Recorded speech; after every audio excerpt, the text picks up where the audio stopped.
안녕하세요. 책과 함께하는 시간입니다. 오늘 준비한 책은 제목 자기 돌봄입니다. 멈추고 살피고 보듬고 껴안다. 지은이 타라 브렉, 이재석 옮김. 타라 브렉은 미국의 임상심리학자이자 대표적인 불교 명상가입니다. 이 책은 모두 9개의 장으로 이루어져 있습니다. 그 중에서 9장 지금 나부터 사랑하라 부분을 읽어보겠습니다. 지금 나부터 사랑하라. 모든 순간이 사랑의 순간이다. 아폴로 우주선에 탑승한 우주인들은 우주에서 바라본 지구가 엄지손톱에 가려질 만큼 작다고 했다. 지구를 포함한 수많은 별들이 서로 부딪히지 않고 조화를 이루는 것도 경이롭지만 티끌보다 작은 자신도 우주의 한 부분이라는 사실이 너무나도 감동적이라고 했다. 나 또한 그 공간을 상상하자 아득한 고요와 평화가 내 몸속으로 흘러드는 것만 같았다. 존재하는 모든 것들이 그물코처럼 연결되어 있다는 것이 불교의 연기설이다. 이것이 있으면 저것이 있고 저것이 소멸되면 이것이 소멸되는 이치, 만물의 인과관계와 상호의존성이 불교의 핵심 원리다. 내가 있으므로 상대가 있고 상대가 있으므로 내가 있는 것, 나의 기쁨이 상대의 기쁨이며 상대의 아픔이 곧 나의 아픔이다. 이러한 오묘한 진리는 나의 아픔을 치유하는 과정에서 깨우치게 된다. 나의 아픔이 진정으로 치유가 되었다면 자연스럽게 타인에게 마음이 열린다. 흔히 나만 힘든 게 아니었구나 라고 한다.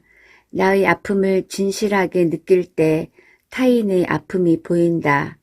나의 가장 아픈 부분에 접촉하면 스스로에게 마음이 열리고 받아들이고 용서하게 되는데 그 관심과 사랑이 자비다. 한문으로 자는 사랑하다 어머니, 자식이라는 뜻이다. 어머니는 생명의 시작, 모든 존재를 품어 안는 사랑이다. 근원적인 사랑으로 돌보는 것이 곧 자비다. 스스로에 대한 자비가 진정한 치유를 가져온다. 자비는 내 본성에 이미 늘 존재하고 있다. 자비를 일깨우면 나에게 일어나는 모든 상황들, 관계 맺는 사람들, 내 안에서 일어나는 온갖 감정들을 품어 안을 수 있다. 밀어내지 않고 받아들일 수 있다. 자비의 품에서 우리는 편안해지고 자유로워진다. 불가에서 쓰는 보살이라는 말은 고대 인도어인 보리사트바를 소리나는 대로 옮긴 말이다. 단순하게 풀이하면 수도자, 깨달음을 얻으려는 자, 지혜를 가진 사람이다. 나아가 우리처럼 평범한 사람들을 통칭한다. 모든 사람이 다 자비를 품고 있기 때문이다. 보살은 나와 타인의 아픔과 괴로움, 슬픔을 있는 그대로 느끼며 자비로운 마음을 깨운다. 보살은 바라고 염원한다. 내 삶에서 일어나는 어떤 일, 어떤 환경, 어떤 상황이라도 나의 가슴과 마음이 깨어나는데 도움이 되기를 바랍니다. 그것이 연민과 지혜의 깨어남에 도움이 되기를. 나에게 일어나는 모든 일들에서 나의 자비가 깨어나기를 바랍니다. 이러한 보살의 바람을 담은 명상이 자비 명상이다. 간단한 자비 명상을 해보자. 먼저 모든 생각과 행동을 멈춘다. 그리고 지금 여기에 존재하는 것이 무엇인지 잠시 느껴보라. 들숨과 날숨을 느껴보면서 호흡을 고른다. 이제 지금 내가 중요하게 생각하는 것은 무엇인지 떠올려 보라. 그리고 온 삶을 통해 무엇이 정말 중요한지 생각해 보라. 그 다음 오늘은 어떻게 살았는지, 무엇을 경험했으며, 내가 어떤 믿음을 가지고 있었으며, 무엇을 알고 있는지 헤아려 보라. 그리고 지금 당신의 가슴이 어떤 상태인지 느껴보라. 그 다음 보살의 바람을 가슴에 떠올려 보라. 오늘 나에게 일어난 모든 일들, 보고 듣고 만나고 행했던 모든 것들이 나의 자비와 지혜를 일깨우기를 바랍니다. 그리고 가슴에서 섬세하게 일어나는 변화를 관찰하라. 여기까지가 자비 명상이다. 만약 그날 나를 힘들게 하고 괴로운 일이 있었다면, 이를테면 직장에서 상사와 크게 꾸중을 듣고 말다툼을 심하게 했다면 그 일을 떠올렸을 것이다. 자비 바람으로 명상을 마치고 나면 상사가 오해를 했을지도 몰라. 다른 직원들이 보는 앞에서 상사에게 심한 말을 한 것은 내 잘못이야. 상사도 당황해서 더 큰 소리를 냈을 거야. 라고 상사에게 마음을 열게 되고 내일 내가 어떻게 행동할지 결정하는 데까지 나아갈 것이다. 나를 정말 힘겹게 하는 일, 괴로움을 주는 일, 큰 손실과 갈등, 분노를 주는 일, 그것과 접촉하여 자비 명상을 해보라. 이것이 나의 가슴과 마음이 깨어남에 도움이 되기를 바랍니다. 하고 바라고 염원하라. 이러한 진정한 열망의 렌즈로 내 삶에 말을 걸 때 우리는 변화될 수 있다. 자비는 모든 두려움을 이기는 힘이자 모든 생명과 공존하는 에너지다. 자비 마음을 기르는 명상은 일상에서 수시로 할 수 있다. 출퇴근 버스 안에서, 산책 중에, 욕실 청소를 하면서 등 하루에 수시로 머릿속에 되뇌어 보는 것이다. 바깥이 아무리 소란하더라도 마음만 먹으면 고요는 내 안에 깃든다. 이 모든 순간이 나의 가슴과 연민, 지혜가 깨어나는 데 도움이 되기를 하고 바라고 기도하라. 나를 선하게 만든 당신을 사랑합니다. 로이 클로프트의 사랑은 미국인들이 가장 좋아하는 시 가운데 하나이다. 이 시는 타인과 나의 관계성에 대한 정확한 성찰을 담고 있다. 나는 당신을 사랑합니다. 지금 당신이 당신이기도 하지만 당신 곁에서 내가 또 다른 나로 변하기 때문입니다. 나는 당신을 사랑합니다. 당신은 내가 가진 삶의 목재로 헛간이 아니라 신전을 짓도록 하기 때문입니다. 날마다 내가 하는 일을 노래로 만들도록 해주기 때문입니다. 나는 당신을 사랑합니다. 어떠한 신앙보다도 바로 당신이 나를 더욱 선하게 만들었기 때문입니다.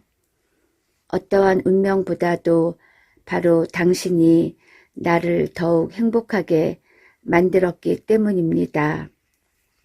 손도 대지 않고 말 한마디 없이 기적도 없이 당신은 모두 해냈습니다.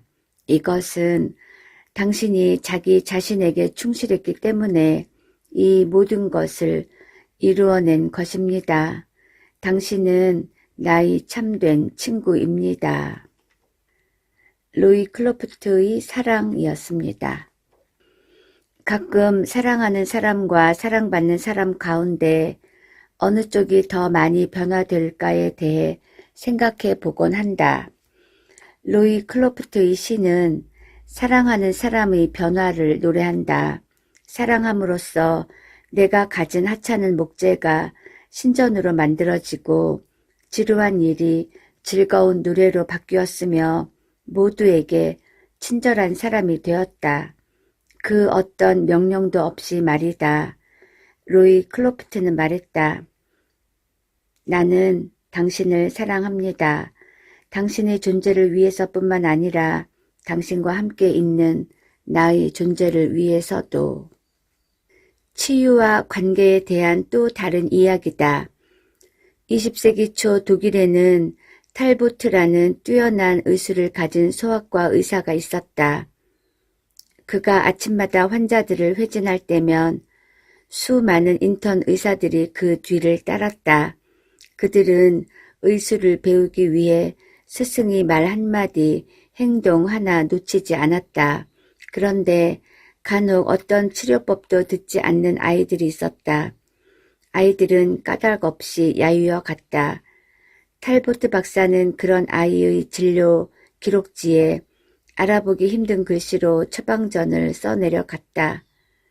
그러고 나면 대부분의 아이들이 얼마 지나지 않아 회복되었다. 병원에 온 지 얼마 안 된 한 인턴 의사가 이를 주의 깊게 지켜보았다. 하지만 아무리 처방전을 살펴봐도 도통 글씨를 알아볼 수가 없었다. 박사만 알고 있는 명약이라도 있는 것은 아닌지 그는 몹시 궁금했다. 그 답은 뜻밖에도 수 간호사가 알려주었다. 처방전 내용이요? 안나 할머니라고 쓰여 있잖아요. 수 간호사는 저만치 떨어진 휴게실에서 남자아이를 무릎에 앉히고 이야기를 나누는 할머니를 가리켰다. 간호사의 말이 이어졌다. 저분은 우리 병원에서 어느 의사보다 아이들을 더 많이 치료하셨지요. 아이들은 할머니와의 따뜻한 소통, 관심, 배려, 친절 속에서 회복되었다. 혼자서 하는 명상, 자기 내면에 오롯이 주의를 기울이는 것은 매우 소중하다. 그러나 진정한 치유는 그것만으로 충분하지 않다.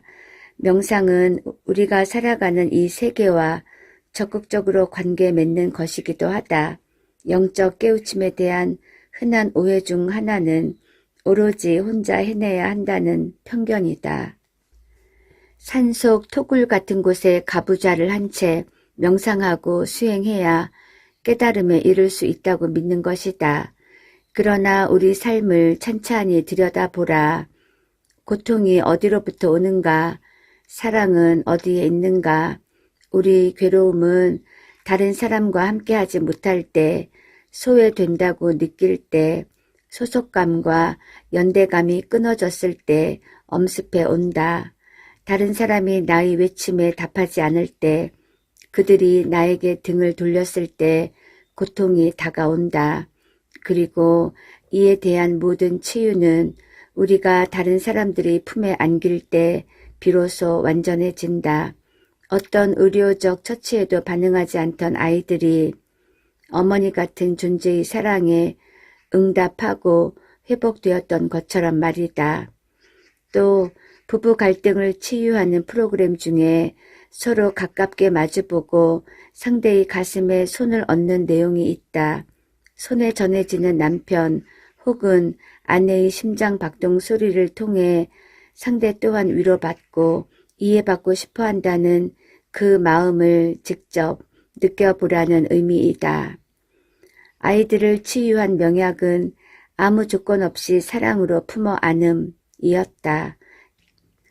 이 명약은 지금 누구에게나 필요하다.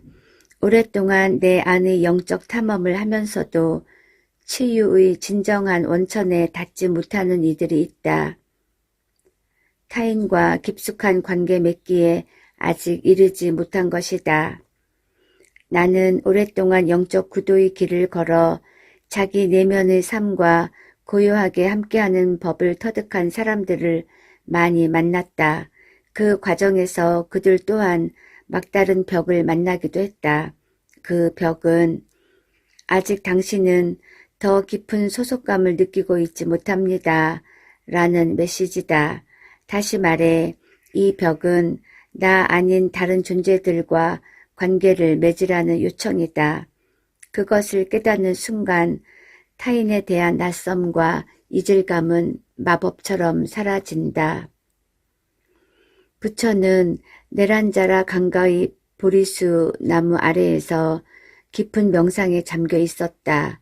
왕자로 태어나 더 이상 누릴 것이 없는 최고의 신분을 버리고 스스로 택한 6년간의 고행 끝에 그는 깨달음의 길에 다다르고 있었다. 새벽 별이 떠오를 무렵 잠시도 곁을 떠나지 않던 악마들이 부처의 깨달음을 방해했다. 악마들은 부처에게 이제 그만 포기하라며 온갖 방법으로 유혹하고 위협했다. 부처는 그 자리에서 꼼짝도 하지 않았다.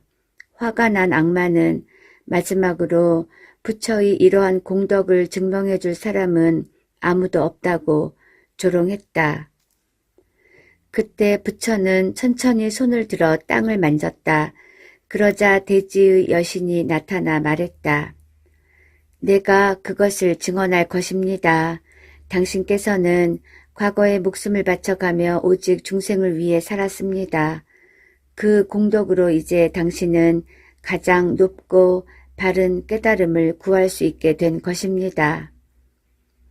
그러자 하늘이 열리고 밝은 빛이 쏟아졌다. 부처가 마침내 깨달음에 이르렀다. 부처가 땅을 건드리는 모습에는 매우 중요한 메시지가 담겨 있다. 땅은 어떤 의미인가? 땅은 곧 생명의 근원이다. 존재하는 모든 생명들은 땅에서 나왔다. 우리 모두는 거대한 생명의 그물망에 속한다. 부처 또한 땅의 생명이다. 너와 나 모두가 하나로 연결되어 있다는 뜻이다. 상대가 나이고 내가 상대이다. 너의 슬픔이 곧 나의 슬픔이며 모두의 슬픔이다.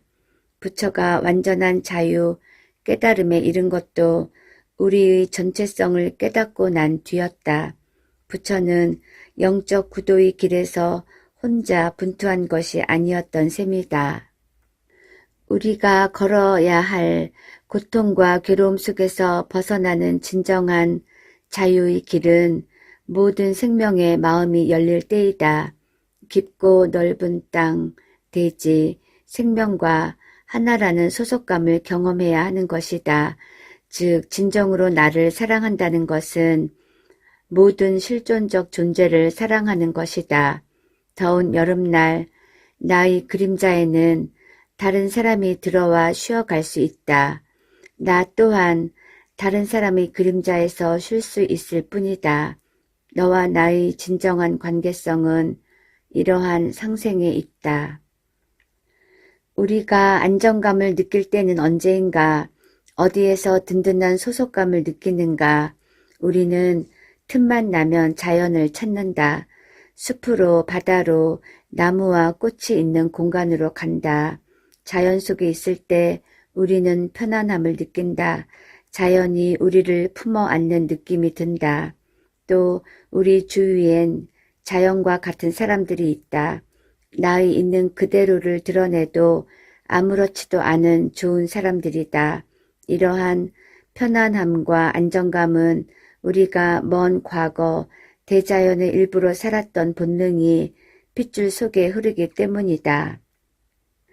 우리는 이 우주, 이 세상과의 생생하고 양육적인 관계로 돌아와야 한다. 그 방법은 매일의 의식을 통해서다. 매일 새롭게 깨어나는 의식이다.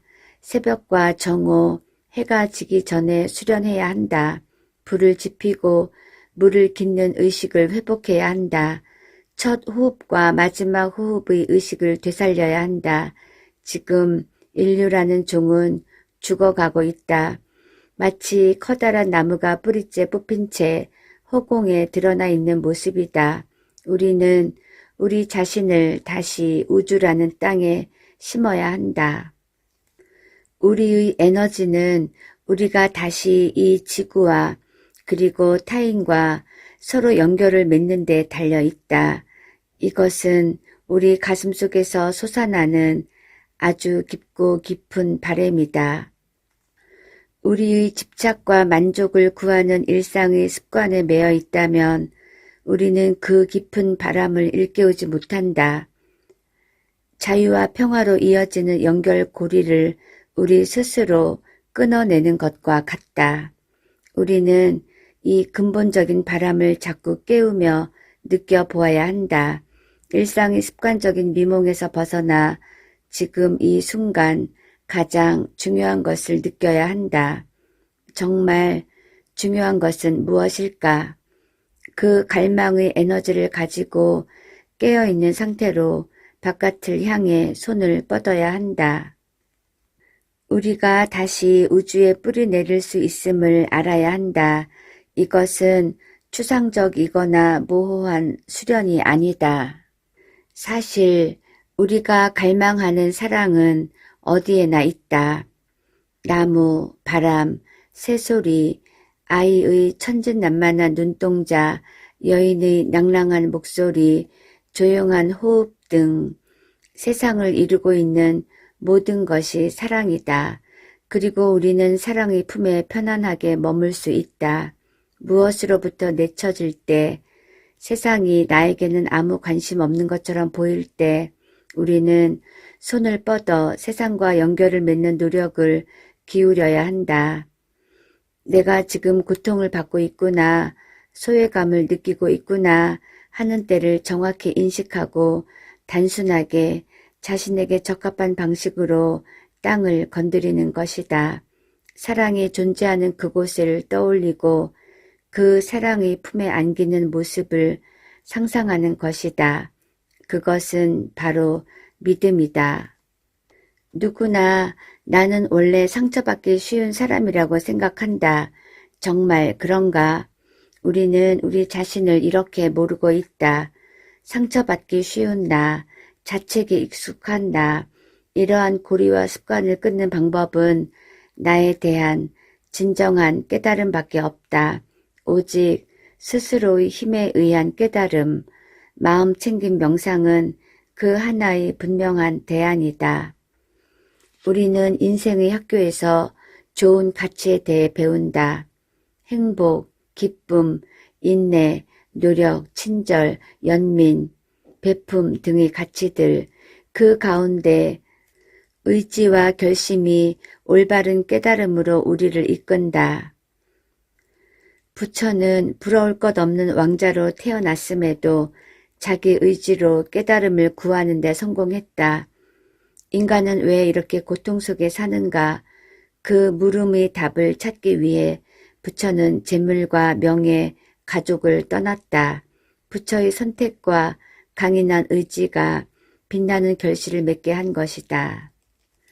나는 학생들에게 명상의 결과는 오직 당신 것입니다. 라고 말해준다. 나는 단지 옆에서 도울 뿐이다. 그의 선함을 발견해주고 의지를 다독여줄 뿐이다. 사실 내가 해줄 수 있는 일이란 많지 않다. 모든 삶이 그렇지 않은가. 우리는 인생에서 획기적인 변화를 꿈꾸며 살아간다. 언젠가는 나의 삶이 확 바뀌리라는 막연한 기대로 그런 날이 올 때까지 이 현실을 좀 더 참아보자고 한다. 그러나 우리가 기다리는 그 날은 오지 않는다. 똑같은 현실의 반복일 뿐이다. 우리가 생각하는 변화는 멀리 있지 않다. 변화의 시작은 나의 현재, 지금을 인정하는 것이다. 나의 자각이다. 흙탕물을 오래 두고 보면 맑고 투명해지듯 나의 본성은 맑은 물이다. 슬픔과 성냄, 불안과 상처, 고통의 흙탕물을 고요하게 가라앉히면 나의 본성과 마주할 수 있다. 무한한 감동과 감사 그리고 사랑이 흘러든다. 내가 그토록 밖에서 구하려고 했던 자비로운 사랑의 존재가 깨어있는 나 자신임을 기억한다면 삶은 더 이상 나를 속이지 않을 것이다. 그대여 언제나 지금 나를 깨어있는 눈으로 돌보라.